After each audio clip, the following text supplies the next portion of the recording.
they were so incredibly rude. The captain really he dressed me down in a manner I've never been dressed down. There's no science. There's no science behind telling the people around you.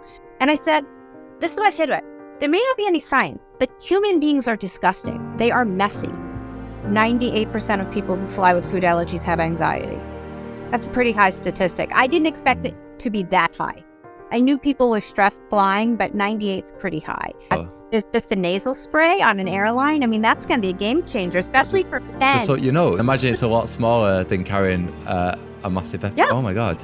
In your pocket. I think it'll be a game changer for the whole industry. Wow. Could you do me a massive favor and click follow or subscribe button? It helps the podcast out so much. Lianne, thank you so much for coming on the Make and Save podcast today. How are you? I'm doing very well. And yourself? Yeah, not too bad. Are you based in New York? Is that correct? New Jersey, actually. New Jersey, okay. So is it 1:45 over there at the minute? Yes, 152 if you want to be exact. 152 to be exact. No, honestly, it's a pleasure to kind of have you on the podcast. For anyone who's not heard of your blog, No Nut Traveler, would you just like to do like a brief introduction into your blog? Yes, it's not even I still have a website, but I am now an official nonprofit in the United States. I'm a 501c4, focused on advocacy, specifically on airlines, but not going to just stay there. Using grassroots advocacy to support people living with food allergies, whether they're on the ground or in the air. And along the way, I've become a writer. I'm the chief airline correspondent for Allergic Living. And I also write for Kevin MD. I used to write for Huffington Post.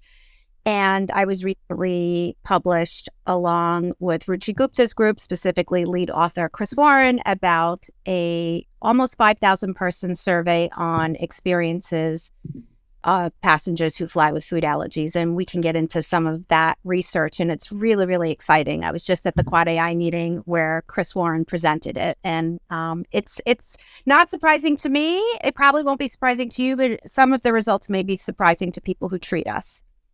Incredible. And honestly, yeah, I'm really excited to kind of talk about that and kind of the findings which you kind of found out. With the podcast, I always like to kind of talk about a bit about the person and kind of your upbringing and stories, because there's a few connections in my life which has kind of made me obviously set up Make and Save, for example. With your kind of upbringing, obviously you've obviously now very vocal on No Nuts Traveler and obviously getting the messaging out there. As a kid, was you always very confident?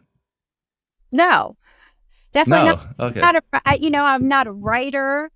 I'm actually a physical therapist by training, though I do not practice. My license is current. Yes,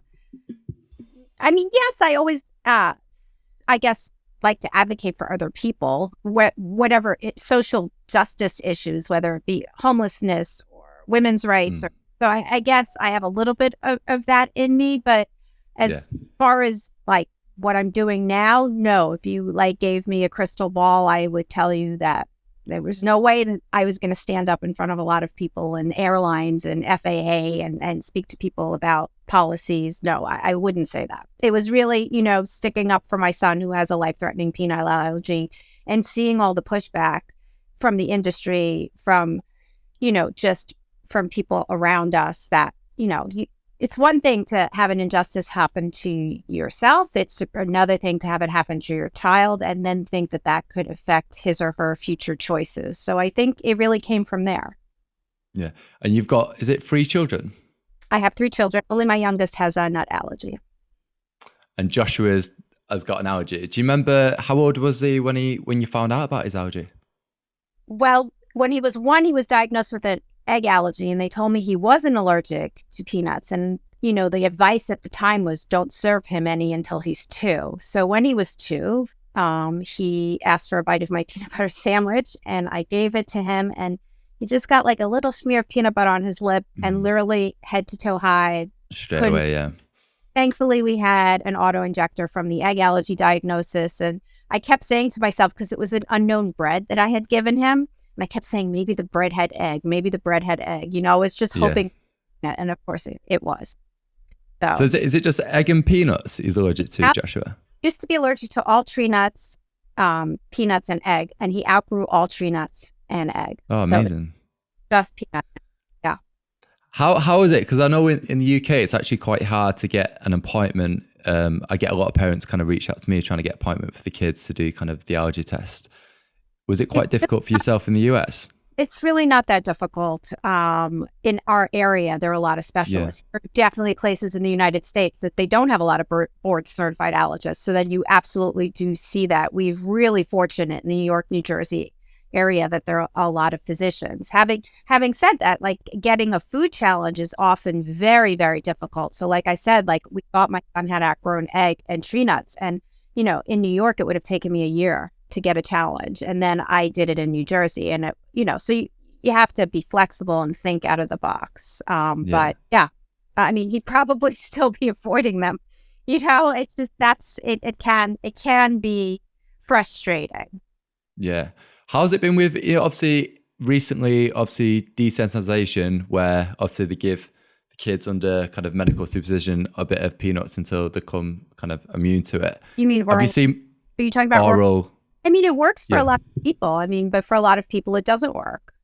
You know, some people have reported their kids getting EOE. Some people have reactions while doing the treatment, and that's enough for them to stop. And for some people, it's utterly life-changing.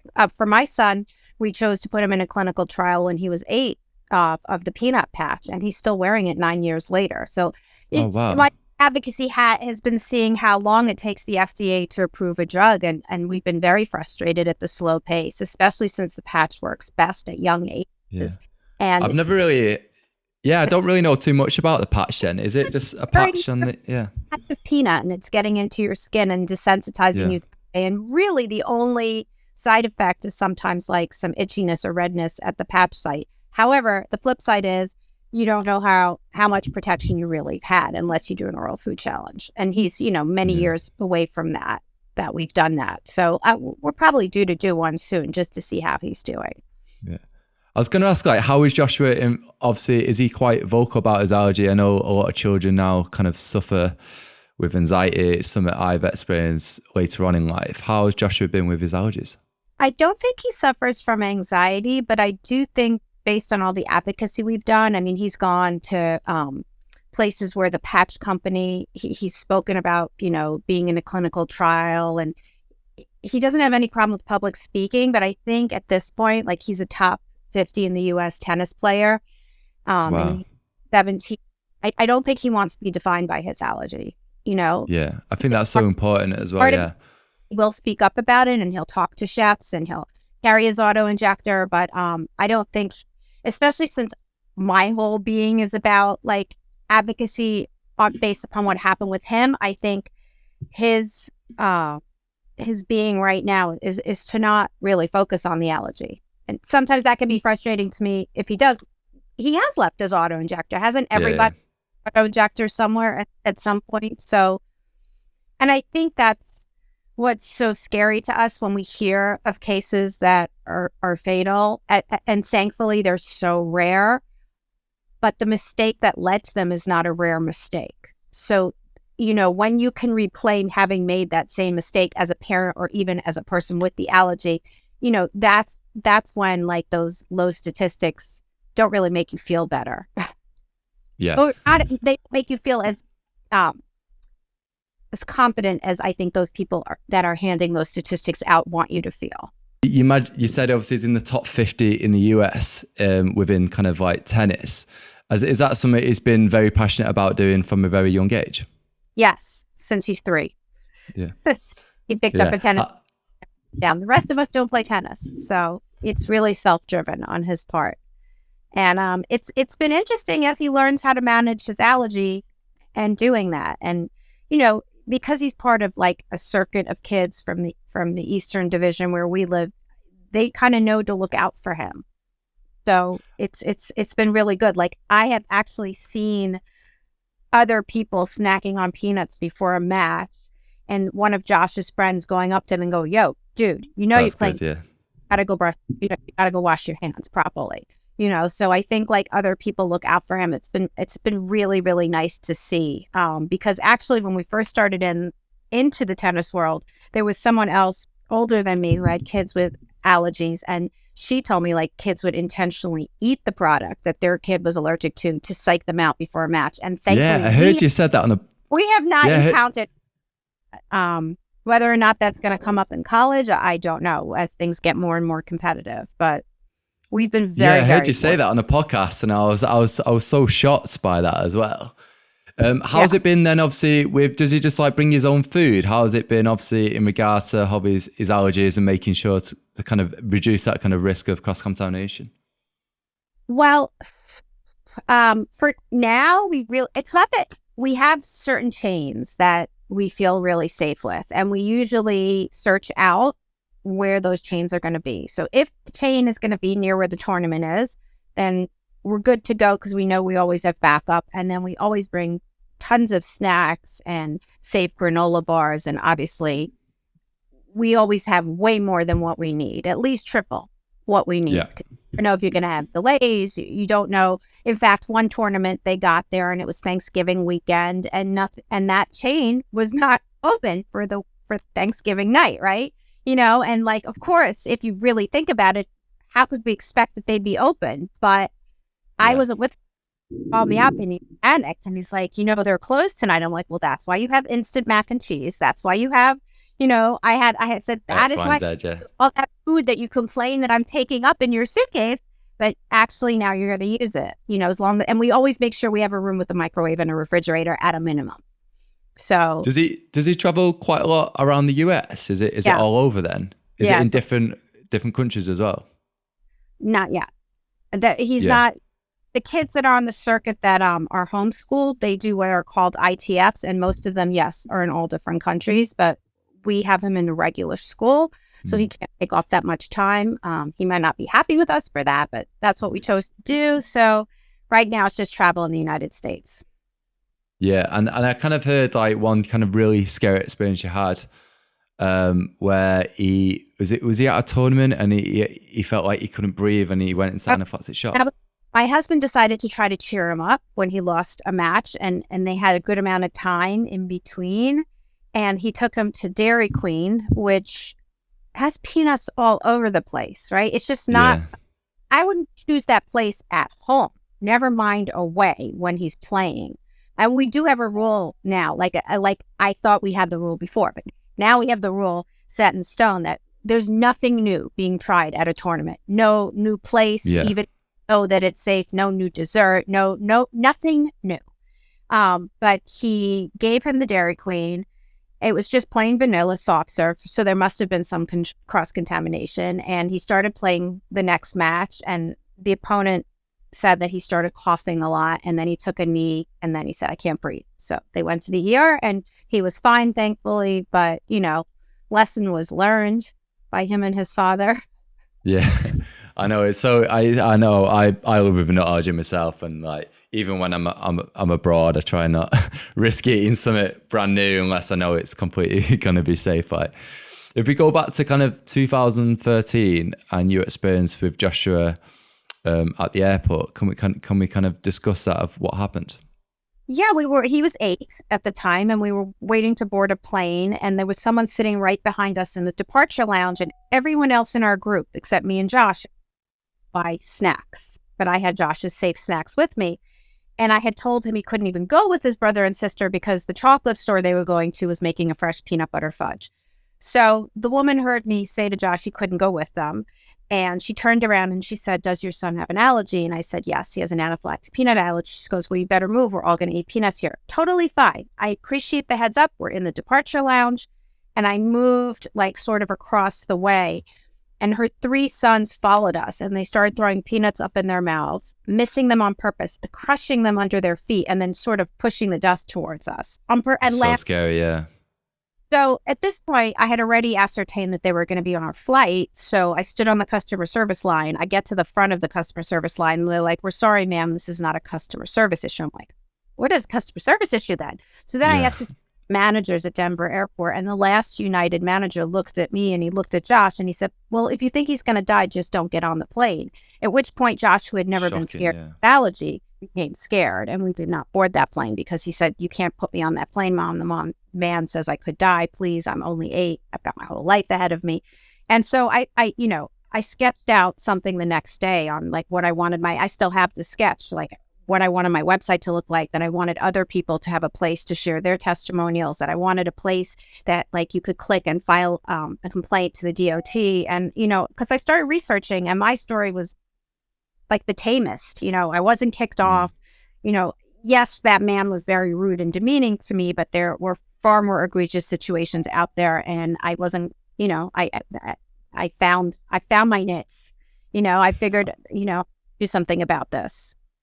This Yeah, I is was going to say, unacceptable to me, because even at 8, he was playing in tennis tournaments. And I thought to myself, he's going to need to fly one day to these tournaments. And I'm not going to let an airline's policy or lack thereof determine his passion and what he wants to do with his life one day. I mean, there's just no way that that's coming between his goals. And, he has to fly, and he has to fly safely. And everybody with an allergy should be able to fly safely. So that's when that was my aha moment, I guess. Yeah.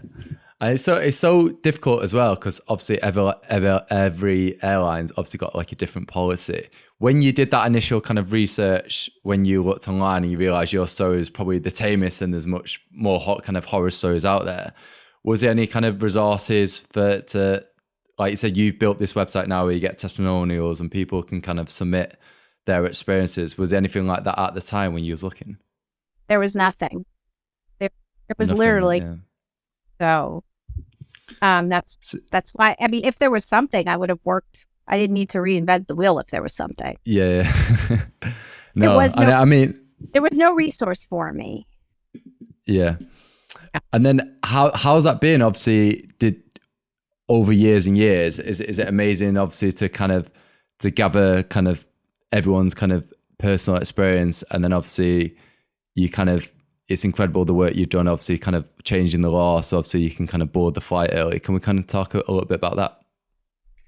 Yeah, I mean, that actually came out. I went to a food allergy bloggers conference run by this incredible woman, Jenny Sprague, and instead of going into one of the sessions, I started talking with disability rights attorney Mary Vargas, who's also a food allergy mom. And I was telling her that I was seeing a lot of people on American Airlines not being able to pre-board and clean. And not only that, American written policy specific to peanut allergy people. If you have a peanut allergy, you cannot pre-board. So she said, right now, we can't do anything about the food. It's really hard to fight the people who are being kicked off. And she said, but this, I believe, is a violation blatantly of the Air Carrier Access Act. Send me the stories. And I sent her every single one until we found the right case. And then, law was changed, and it was incredible. It was really incredible. But it came out of that conversation from 2 food allergy moms that, we're doing this work pro bono. So, it's really interesting that's how change happened. And I remember the New York Times had interviewed Mary, and they had also interviewed the Department of Transportation. And the Department of Transportation had actually said to the New York Times, food allergy is a disability under the Air Carrier Access Act and is entitled to the protections. And we had never seen that in print before. And I mean, it was a day of jubilation just to see that, because then we knew what was coming after that. Because once we get established under the Air Carrier Access Act as necessitating accommodations, then we can build everything else from that. And that's sort of where we've been. Around that, yeah. Yeah, because I mean, I've had experience with American Airlines where they kind of refused to do the announcement, and literally they was like kicking off, and she come over with an iPad and she's like waving it in my face, being like, "We don't have to do it." And I thought I was going to get shut off that flight that day. Yeah, it won't make announcements on American. Having said that, they're one of the only airlines that voluntarily carries autoinjectors. It's so strange. Oh, really? It's like the counter opposite. Where most airlines are not. Most airlines are carrying the vials, and American is actually seeing that there's an issue. And they've also changed some of their snacks to be food allergy friendly. And when I mean that, I mean like it's not going to be friendly to everybody, but they have some top 8 snacks on there now, so they're obviously seeing a population coming up that's growing up that's more allergy heavy. And I think that, when you look at some of the work coming out of CFAR at Northwestern with Ruchi Gupta's group and Chris Warren, you're seeing that food allergy is a growing global epidemic. So the airlines that actually are acknowledging that are going to be better off economically if they have policies that welcome us, because we're growing up and we're bringing that bottom heavy, those stats, just like yourself, going to be the future business travelers. And they are going to, pick airlines that have fair food allergy policies. And our research from our survey showed that just what I've been saying all along, but it's so gratifying to see it in statistics. So gratifying. I'm going to say it very slowly. Food allergy passengers are not as concerned with price or location of the airline. They're more concerned with the food allergy policy, their own positive experience food allergy-wise on that airline, and other people's positive experiences. Because guess what? When food allergy passengers have a good experience, they take to social media, they take to Facebook, they take to Twitter, they take to Instagram, and because they want people to have that same positive experience, because they know what it's like to have that negative experience. I couldn't agree more. Yeah, it's like building that trust. It's like when you go to a restaurant and they ask if anyone's got allergies, and then go the extra mile to make sure the food is safe, then you're going to go back to that restaurant. And I've been saying this to like restaurant owners, like if you can like get the trust and go the extra mile, then they're going to keep coming back. So because it's really weird that like obviously airlines are not doing that kind of thing. Food allergy customer, right? They become loyal and repeat consumers, right? And that's how any business thrives, is repeat business. So airlines need to flip the paradigm. We are not a burden. We are an economic potential. And if they look at us that way, everything can change. So now we have research. So I'm hoping, slowly but surely that's going to be a shift in the landscape. And hopefully, I'm hopeful. I know, because it's taken me 9 years to get this far, that one has to be patient. Yeah. Everybody wants these to come overnight. I want them to come overnight too, but realistically, change takes time, and airlines resist all change, I've found. So it takes more time for them, but we'll get there. When you did the policy to like board early and kind of wipe down the surfaces, like how do you start with that? Obviously, did you write did you do the research, or did you write did you do like a petition and get people to sign it?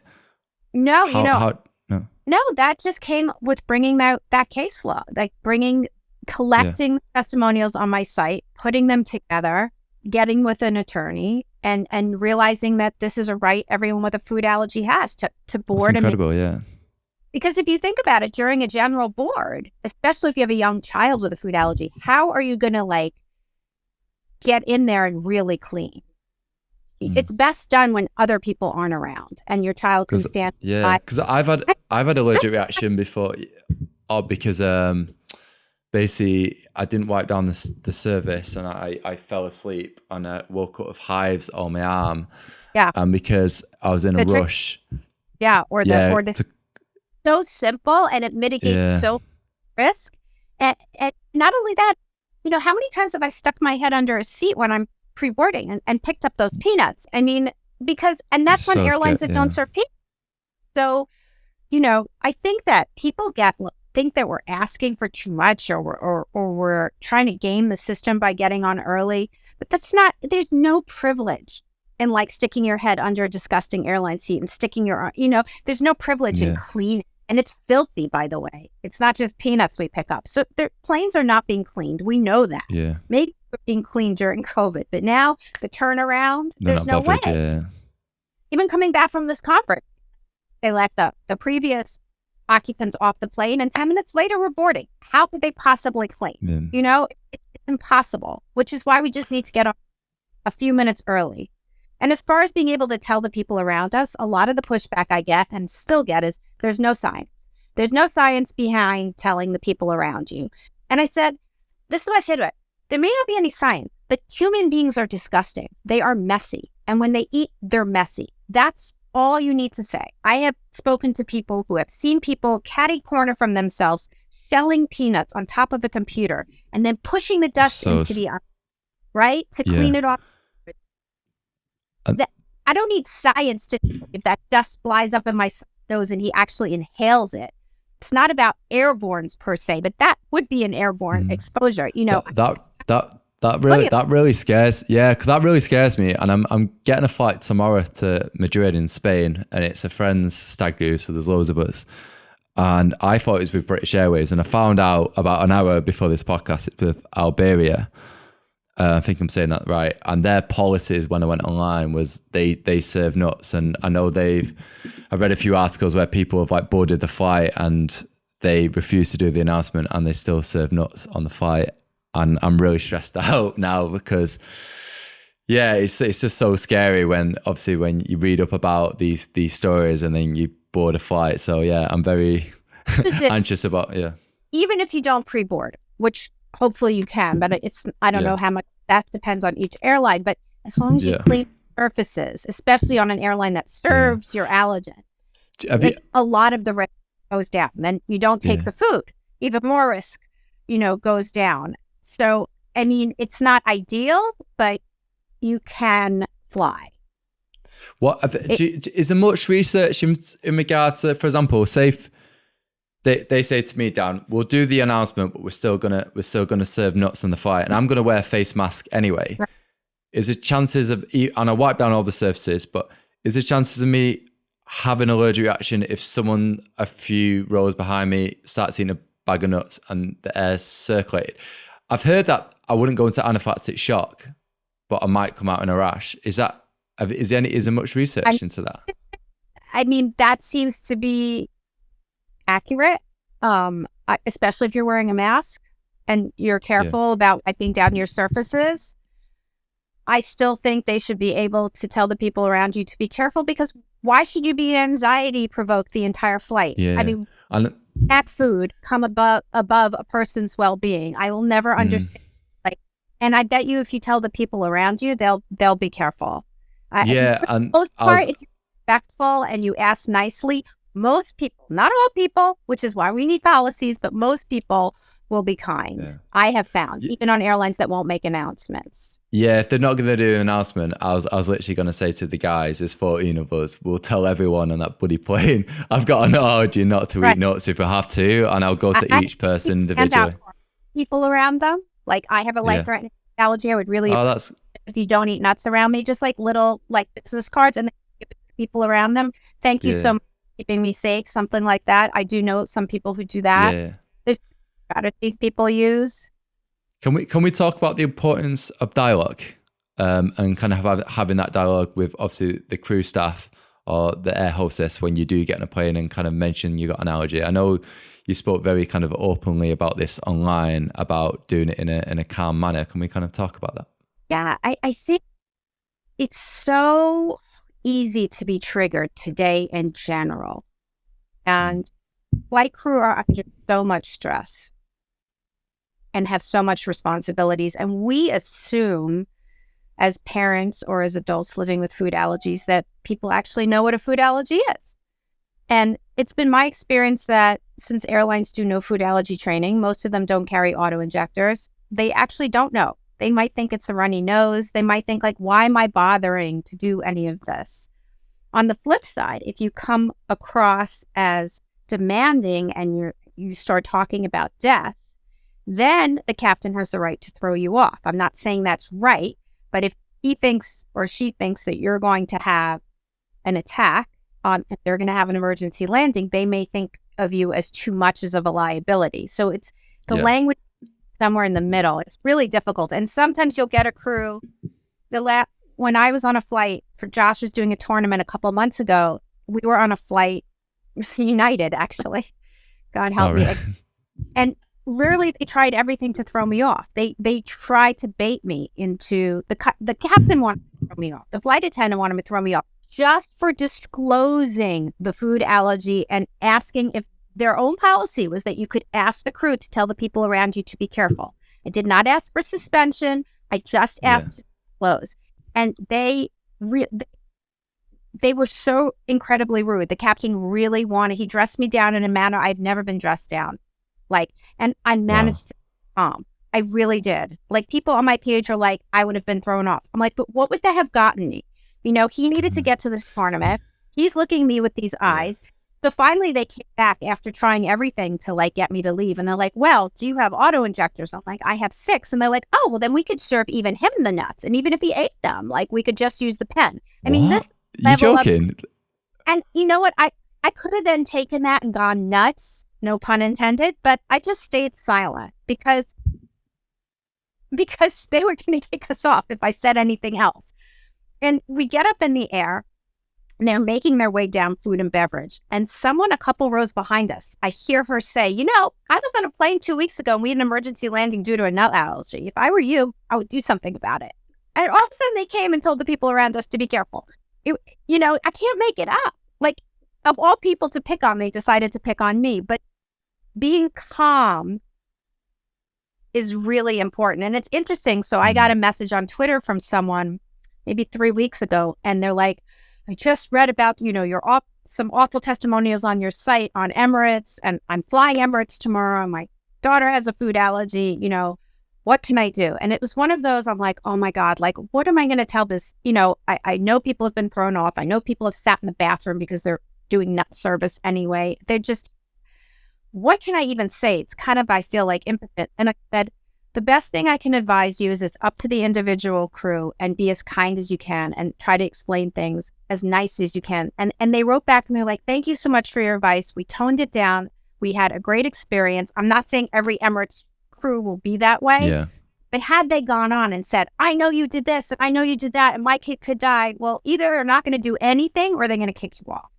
And you shouldn't have to be this way for a legitimate disability in the air, but you kind of have to. And it's really good to know, because my mindset kind of shifted about an hour before this podcast, being like, oh my God, I'm going to get this flight. What happens if they say no? And you get all these thoughts run through my head. But I think there's a peace of mind knowing that, like, because I've had doctors on the podcast as well, and they said the chances of it happening are really slim with airborne. I'm talking about airborne, not kind of like the traces, but it can be quite scary, really. And kind of starting that dialogue. Yeah. I mean, really, the people careful around you, because like I said, I had a college student sit next to someone who opened up trail mix and it flew up in the air into his nose, and he did go into anaphylaxis. All you need to do is tell the people around you that wouldn't have happened, right? If the person around, I don't think they would have opened it, and I'm sure they would have been careful. So I think being able to dialogue for yourself and tell the people around you is a really big help, even though there's no science behind it. And it's really frustrating. I've heard there's no kind of federal policy if someone refuses or just carries on eating nuts after listening to the announcement, which is obviously, Yeah, not only that, there's no ramifications if the airline doesn't follow their own policy. I mean, there's just no, it's the Wild West. And this is global, right? You just don't know what you're going to get. Like, and it could be on the same airline, right? So that crew was wonderful on Emirates, but I could tell you 9 other crews that weren't. You just don't know which, and it could be that the crew going out is great. The same airline coming back is not. And they're not penalized or fined if things don't go as they promised. So that's something we're going to address. I'm just one person, and I have garnered quite a network, but there's baby steps. Yeah. We're talking. So, and the survey did show that, there were quite a good percentage of people that asked for an accommodation were told they would get the accommodation and didn't get the accommodation. There were also people who got the accommodation, and then 13 or 14% of the people actually got asked to leave a plane, which is quite disturbing. That is very disturbing. That's one thing. And the one thing that really, really bothered me is 11.8% of people, that was asked to leave a plane. Now I'm saying this again. There were people, I think a third of people didn't disclose their food allergy. That's the stat I'm looking for. Because they were repercussions from the crew. And I'll tell you what my problem is with that. So say it was you and you were a child and you were with your parents and they didn't disclose. Now you're learning not to disclose. Now you're on an airline that doesn't carry an autoinjector. They're serving nuts all around you and you have a reaction, an inadvertent reaction. Maybe you touch the seat, your hand in your mouth. And now the crew thinks you're drunk or having a heart attack. They have no idea because you haven't disclosed. They don't have the right medicine to treat you, and they don't know where yours is because you haven't disclosed. So that really concerns me, that people are fearful of airline repercussions, so they're not disclosing their allergy. That we have to address. How many airlines in the US have auto-injectors on the flight? I'm in the process of investigating that for Allergic Living because I've come across since COVID's airlines that I thought were carrying them and they're not. The only airlines I know of at the moment, and it's not confirmed, American and Alaska. I don't know any other airlines at this point. I know Delta doesn't. I know United doesn't. Interestingly enough, United carries Narcan, but does not carry autoinjectors. I mean, so we have a lot of work to do in that arena. And then they're all supposed to carry vials of epinephrine, but the FAA has granted an exemption to 5 life-saving medicines, and one of them is the allergic concentration of epinephrine. And I've been collecting a lot of testimony from doctors saying they can't find the right concentration. So because I was going to say, I heard online, even if they got adrenaline, if you don't have a doctor on board, then they can't administer the adrenaline. Have you heard about that? There's a bunch of things around that, right? So, yes, that's true. Unless someone on the ground talks through someone in the air, but it's very unlikely with a vial. It's very, very unlikely. I mean, even when I've gone to international conferences and research is presented, even doctors don't draw up the vial in a fast enough manner that's comparable to the EpiPen or Auto or whatever other auto-injector you have. So, the auto-injector is really what you want. And crew members are not trained in the vials. And I think back to the case of Natasha, who I'm sure died on a British Airways flight. And one of the saddest parts of the story to me is that the doctor treating her looked up at the crew and said, "Can you draw me up another vial of epinephrine?" And they, according to sources in the UK, the crew member said, "We're not trained to do that." But that's not the saddest part. The saddest part is British Airways voluntarily carries auto-injectors, and there more than likely was one there. Would it have made a difference? Unclear. But that was like another aha moment for me. It's not enough to get them on the planes if you don't have the training and the staff doesn't know where it is. You got to have, because I've had the family on the podcast and speaking to Tanya Nadeem and how the way Nadine explained it, oh God, honestly, broke me, and it was really, really sad, really, really sad, of kind of what happened. In regards to then, is there any airlines in the testimonials which always come up where they've been really good with allergies? Delta, British Airways, EasyJet, Ryanair, JetBlue. Because I know that obviously I know EasyJet have banned nuts. I remember that a few years ago, and I thought that was incredible. It'd be great to kind of see other airlines follow suit, and I feel like we're not asking for too much by saying don't eat nuts on a flight. Amazing. So I was having this back and forth. I don't know if I call it an argument or an animated discussion with TAP airline, right? And someone had booked a ticket with TAP and they just wanted to know, were peanuts offered as a snack? And the Twitter person just kept going back, we cannot guarantee that nuts won't be served, and we definitely can't tell you that you'll be safe because we're not going to police, anything that other people bring on board. So I got involved, I retweeted it, and I went back to them. I'm like, I understand completely that you cannot police what other people bring on board, but can you tell me, are peanuts ever an offering on any of your snack offerings on any of your flights, right?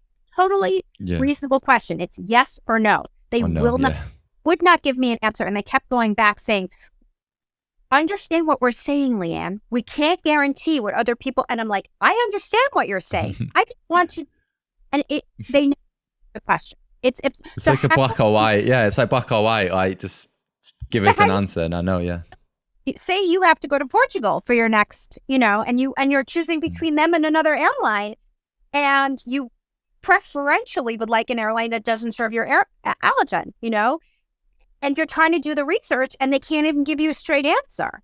I mean, isn't that ridiculous that the policies are bad? They can't give you an answer, yes or no, because maybe you're going to pick EasyJet or Ryanair, to get there, because even if it's further, even if it costs a little more, it's ludicrous that we can't get basic information. And we find that in the US too. I especially find that for people who have seafood allergies, and they just want to know, are you serving shrimp? Are you serving, what I'm allergic to? And the airlines just won't tell them. And it's so difficult.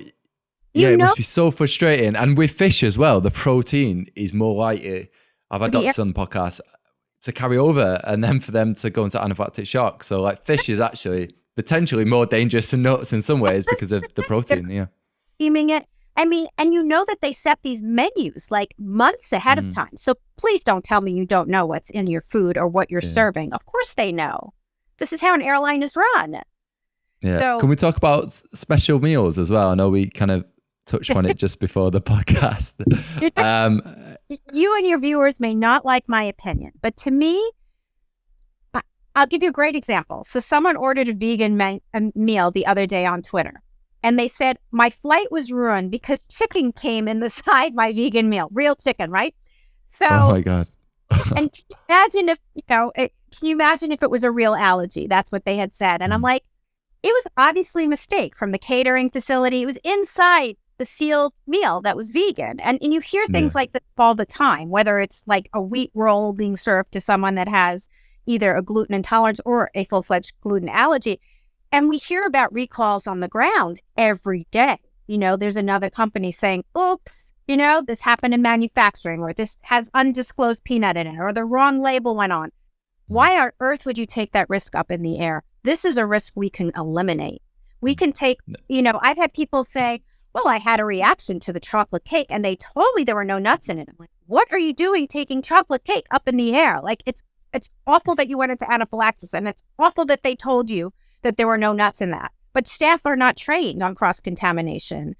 They're not. I don't eat anything. Like if I'm up in that air, you won't catch me eating anything unless I brought the food on myself or it's crisp, maybe. But yeah. We flew to South Africa. I was born in South Africa, and I want to take my family back there. And a couple of years ago, we all went. And for Josh, I had an entire bag of non-perishable foods. And they even had a sealed, South African Airways was phenomenal. And they had a sealed meal that said nut allergy on it. And I'm like, I'll take the fruit. I'll take some milk. And here's the cereal from home. Because guess what? No meal.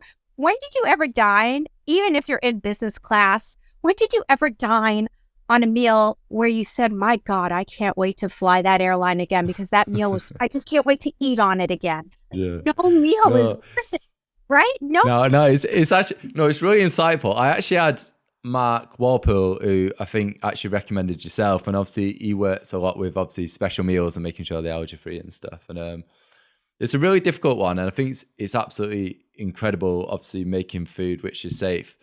Me personally, and I'm sure I said this to Mark as well, like I still don't eat food on an airline because I've got an allergy. And even if it is 1,000% safe, for me, it's just not even worth it if it's like not eating anything. And it just brings that anxiety as well. There's so many implications to it as well. And for me, yeah, I'd rather just like not eat any food. So if this flight tomorrow is 2.5 hours, I will not be eating anything.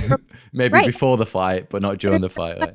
Don't have from them like consistent, like being able to tell people around you, or suspension of your allergen service, or being able to get on the plane early. Like all that comes way before arguing like we need safe meals. That should be the last on our list because that we can control and we can bring our own food. We may not like it, but that's the reality. And go ahead. What's the next steps for you then? So obviously there's loads of different hurdles we need to get over, but what is the kind of next hurdle for yourself? I'd like to take this. So we only presented preliminary data at the Quad AI conference on the airline survey. We had almost 5,000 respondents, which is incredible from what I hear. That's incredible. That's amazing. Yeah. And a lot of them came from my website because we can track that. But we had advocates across the globe, in the UK, in Australia, so in Canada. We had a good amount of global participation, and we need to weed through all the data now. So not we, Chris Warren, our genius epidemiologist, and Ruchi Gupta's group is going. So there was a physician who asked a question at the conference, and she said, why did everybody use their own personal autoinjector? Because there were 400 in-flight reactions reported in this survey. And most of the people, I think there were only 3 cases where they actually used an airline's medication. 1 was a vial and 2 were autoinjectors. I can't tell you what airline because that hasn't been teased out yet. So her question, which was very valid, I thought, is, are people not using it because the right medication's not there?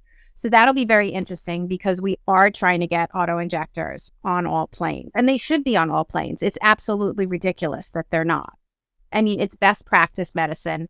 It's easy. It's not like we don't have access. They just should be there because up in the air, as what happened with Natasha and other airline reactions, a reaction can go south very quickly. So there's no PR. So you need because I know that that's the outcome. Yeah, because I know with Natasha they used the autoinjector twice, the personal autoinjector, and obviously that wasn't enough. Right. So obviously, like you said, it's so important. Obviously, if we can get kind of adrenaline kind of on planes. Concurrent with education for staff on food allergies and knowing where the adrenaline is. Because even in the United States, there was a case that I interviewed a doctor who ended up drawing up a vial because the kit was so disorganized. It was American Airlines. He couldn't find the Auvi-Q, but the Auvi-Q was there. But he didn't have time. This person was devolving very quickly. He found the vial and he knew how to use it. And he was an ER doc, so he was, very adept at doing what he did. But that's ridiculous. It was there. So, we also have some exciting news coming down the pike with nasal epinephrine and sublingual epinephrine nearing approvals in the U.S. Potentially. So can you imagine? There's just a nasal spray on an airline. I mean, that's going to be a game changer, especially for men. Just your nose? Yeah. Oh my God. And imagine it's a lot smaller than carrying a massive Oh my God. In your pocket. I think it'll be a game changer for the whole industry. Wow. It'll come as well. Because I carry 2 and trying to carry 2 on nights out, like my pockets are just like bulging. Like usually I get my girlfriend to carry one in a purse or whatever, and I carry one. But that's incredible because I've been saying this for years and years. Like obviously the EpiPen is monopoly of obviously the autoinjectors, and it's crazy to think of the last like 20-30 years it's not got like any smaller. It's still like I've got one here actually, so it's still massive. Right. Yeah. You think about a lot of fatalities, they don't actually have their auto-injectors on them. So I'm hoping that a smaller device will encourage more people to use it. So let's hope that they come to market and get approval. I hope so, because I think like, when I mention my allergy in like restaurants and you always get people be like, oh, like, do you have an auto-injector? And I say, well, yeah. And a lot of time they're like, oh, I know a lot of people come here with allergies and they don't have an auto-injector, or they just don't carry the EpiPen, which is, it's so dangerous and scary. Yeah, I mean, and another reason for the place to have backup, like I'll tell you an interesting story. So there was a young girl who was going to Italy and her parents were going, she had booked her ticket last minute. Her parents were going on a different flight, but they all left out of the same airport. So I guess her mom was holding her auto-injector, even though she was 19 or 20. And when the flights took off, she took off without the auto-injector. The mom had the auto-injector. And she decided to eat the chicken meal on the plane because it didn't look like it had any peanuts in it. And she went into anaphylaxis. And they didn't carry auto-injectors. They didn't have the allergic concentration of the vials there. So the physician, who was luckily an orthopedic surgeon, had to jerry-rig a Bristow jet device, which I've never heard of, that had cardiac concentration. And like after she got it out, she then had to draw it out of a syringe and titrate it into the right concentration. And the only reason she knew the right concentration is because she had a child with a food allergy. So, oh my God. She's so lucky. She's so lucky. And just like, I think that people in the world around us expect us to be perfect. Like there's such judgment, even from within the community. In the community, and journalists and people outside the community on social media, like, why weren't you carrying your epinephrine? This is your fault. But can you imagine being expected to be at perfection no matter what situation every day? Yet for us with food allergies, falling below the mark of perfection can lead to tragic consequences. There's reasons why we should have them in public spots, like we have defibrillators. I mean, You can have a first time reaction, and anyone can forget something, even the most diligent person. I mean, I consider myself diligent. I consider my son diligent. And yet how many times have I driven to his tennis place to pick up the autoinjector he's left on the court? I mean, oh yeah, I've gone to the office before and then completely forgot it and had to like come home and get it. And like the day I had allergic reaction on the flight, I didn't go into anaphylactic shock, but obviously come out with hives. I did have my EpiPens with me in my pocket. However, I forgot my antihistamine. It was in the suitcase. So luckily, one of their hostess had antihistamine because she had allergies and she had quite strong ones. So that luckily like helped me like calm down. But yeah, but can't be expected to be perfect when no one else in the world, like who made allergy people perfect? I mean, no one else in the world is perfect, right? Human beings make mistakes. Yeah, absolutely. And I know you obviously obviously you're feature contributor for kind of the Huffington Post, Kevin MD, and kind of the airline correspondent and Allergic Living. Has that been something you've been doing for the past couple of years now? It got started as an argument on Twitter with somebody. Actually, oh, really? I never wrote for my life. Someone had come up with an article on Yahoo with the top 10 reasons flying sucks. And I think number 6 or 7, whatever number it was the asshole kids with peanut allergies who've ruined it. Oh, wow. And I was on Twitter and like, I was just so angry. I'm like, do you think it's okay for someone in the mainstream media to call a kid with a peanut allergy an asshole? And this guy and I were bantering back and forth. He thought I was joking. He wasn't. Edited Huffington Post, and he said, write me something about this. And I literally stayed up all night and wrote it because I thought he would change his mind. I submitted it, and he's like, okay, write me some more. And that's kind of where it started. Yeah. He's no longer there, and I don't really write for them anymore, but I've written for The Mighty, and I like I said, my main writing is for Allergic Living magazine as the airline correspondent. And then I definitely write to Kevin MD because I feel like we need to educate the doctor population. Like I was saying before, my latest article for Kevin MD was on food allergy tragedies, because a lot of doctors I meet wherever you go in the world, and journalists as well, and people who are very well-intentioned keep telling me, but it's more likely that you're going to be struck by lightning or being in a car accident and have a fatal reaction. But what they're missing is what I was talking to you before, is that the mistake that led to the fatal reaction is not some outlandish, crazy mistake that my kid would never make. It's an ordinary mistake that anybody could make.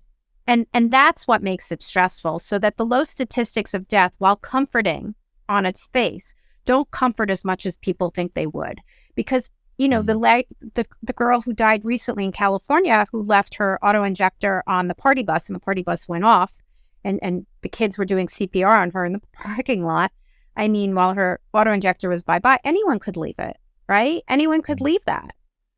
Yeah, I heard about I forgot, someone told me a story the other day where I think they ate in a restaurant and they left it on the coach. I think it's a similar story, and they had to run 3 miles, get the EpiPen, and 3 miles back. And yeah.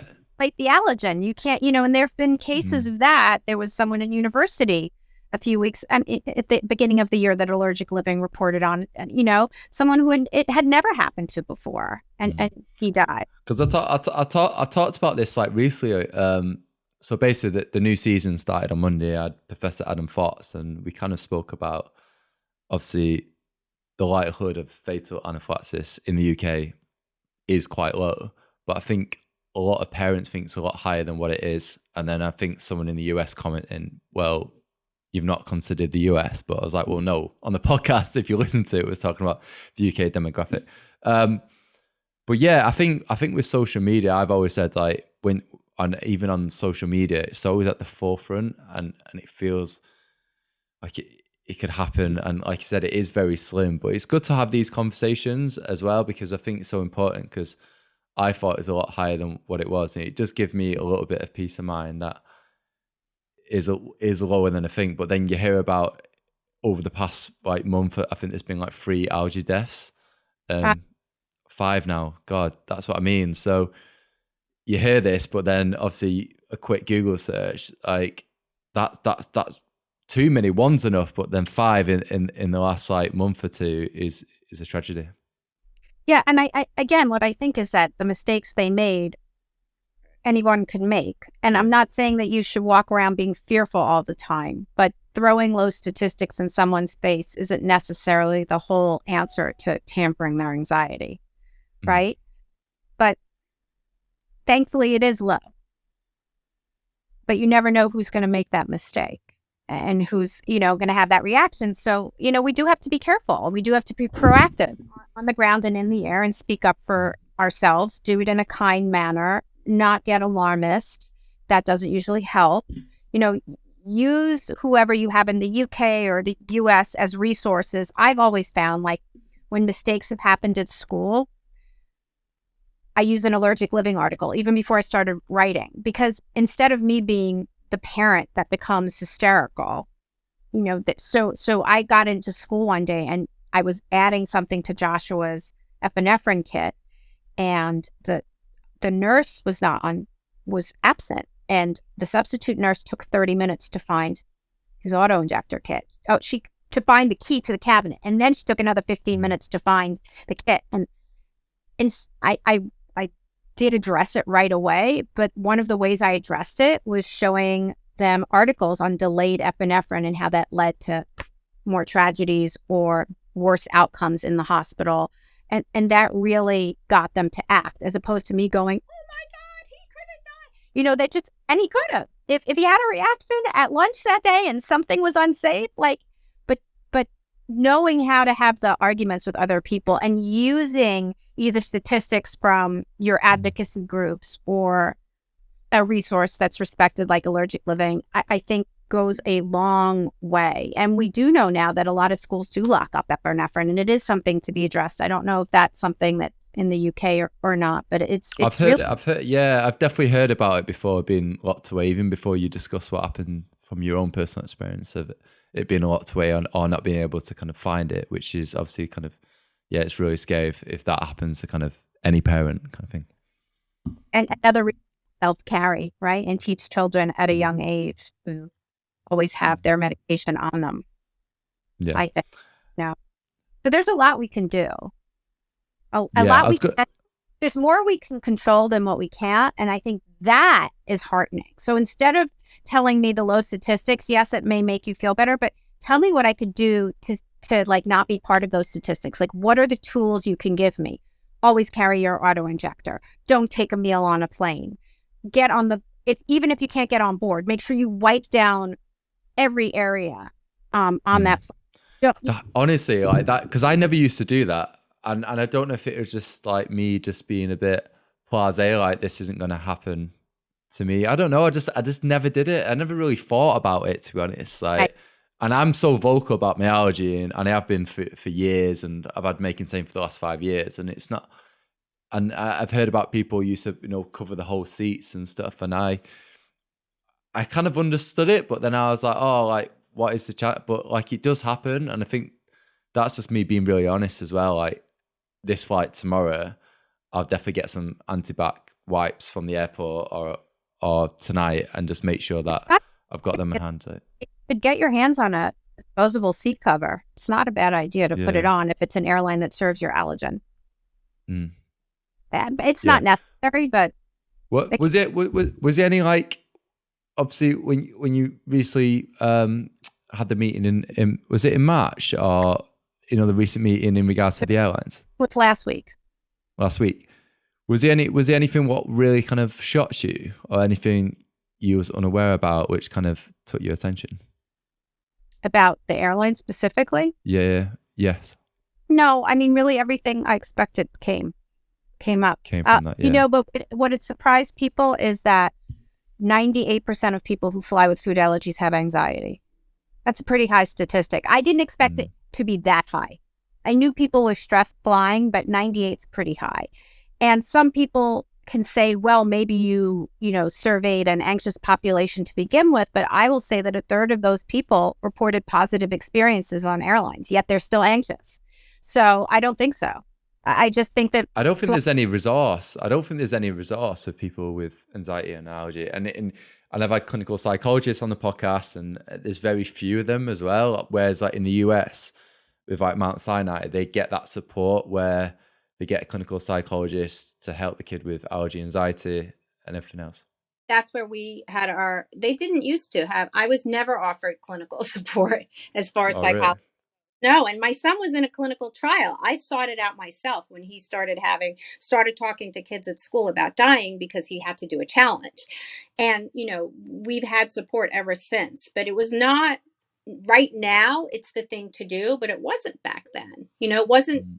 So I don't know if they just didn't have the staff or if you didn't ask for it, but now that kind of stigma has really gone away and it is more offered in practices in the United States. But I think we have a That's long incredible. way to go. And I Mm. would ask people to think about, like, if you have had a reaction that has landed you in the hospital, I mean, can you imagine not being anxious if the person next to you is munching on your allergen, whether Mm. it's, cheese puffs if you're allergic to dairy, or peanuts if you're allergic to peanuts, cashews if you're allergic, fish being served as a meal. Of course it's anxiety provoking. It wouldn't be normal if you Mm. weren't anxious, It's but great that because it's great that obviously in the US to get that support. In the UK, it's like they're under resourced. So obviously, like, I know there's nurses on strike at the minute as well because of pay, and yeah, well, they're just not.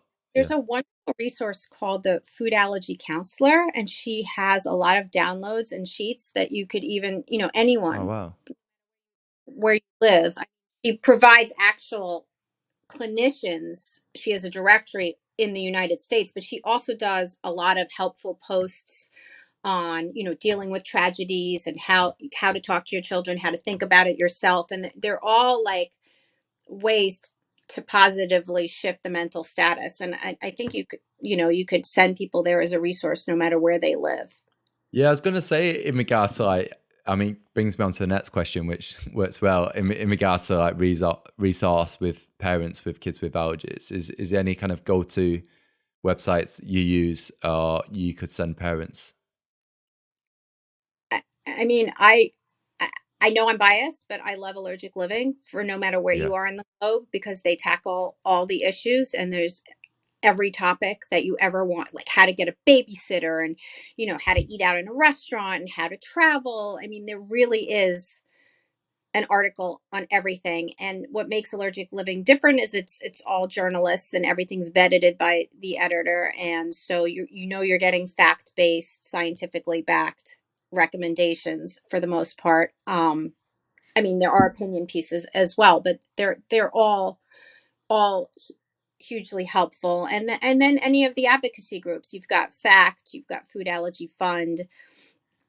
There are just so many in the United States. You've got Allergy and Asthma Network, you've got AFA, Allergy and Asthma Foundation of America. There's FAIR. I mean, so there are a lot of different places that you can look up resources in the United States, Yeah. and you have, your groups in the UK, and in Anaphylaxis and Allergy Network in Australia. I mean, there are definitely resources for everybody. And the good news is we live in a global world, so anyone can, get onto those advocacy group pages. And sometimes I share things from Natasha's group, right? Because it's hugely, I mean, they have hugely, I think, impactful posts on, Mm.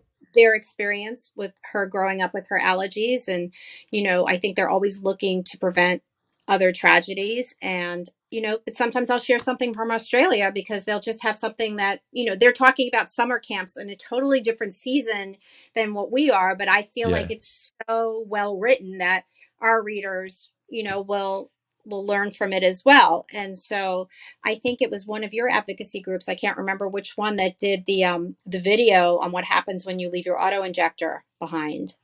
Do you know which one I'm talking about? If you leave it behind, I don't think so. There's a Uh, video of a young girl who left her auto injector behind, and then she's on the merry-go-round at the park, and then she gets. that's the anaphylaxis campaign. Yeah, it's a Um, great video, and I've shared that yeah, time and time again. I mean, I know yeah, what, it's really powerful. Yeah, still get a gulp in my throat every time I see that video. So, I mean, it doesn't have to be that you're in the United States. You go to this I think because we're in a global world, you can go anywhere and get these resources and also see what research people are doing. And, I think that we're very blessed in that sense, in that we're not stuck in where we are to get information. Yeah, no, that's incredible. Honestly, it's been an absolute pleasure kind of having you on the podcast to kind of share your story. If anyone wants to kind of get in touch with yourself, would you share your kind of Twitter and your different handles on your website? Sure. The one I'm on the least is Instagram, and that's because I'm older than you are. I'm just not. I'm not so Oh, savvy you're not on it. much older than me. But Twitter and Facebook, I'm Yeah, always there, always on. So I'll always respond there. But sometimes it'll take yeah. me a few minutes to respond on Instagram because I won't even realize they've left me a message. So Yeah, I don't really use Twitter. I'm the opposite. Instagram and now TikTok is like, oh, there's I another have one. It's never. I don't have a TikTok account, and so I'm behind the. I think it's more of a younger thing, but maybe not. yeah, I I think I think so. But yeah, then I think like older people are using it now. So yeah, it's like it's getting older, but it's always going to be a Gen Z platform. But yeah, it's all about being yourself and authentic and yeah. But you got to learn, you got to do this, you got to do that. I'm like, I don't have enough time to do what I'm doing. Like, I don't want to be, but eventually the dinosaurs will. eventually, yeah, we'll take over it. No, yeah, thanks again, and thanks so much.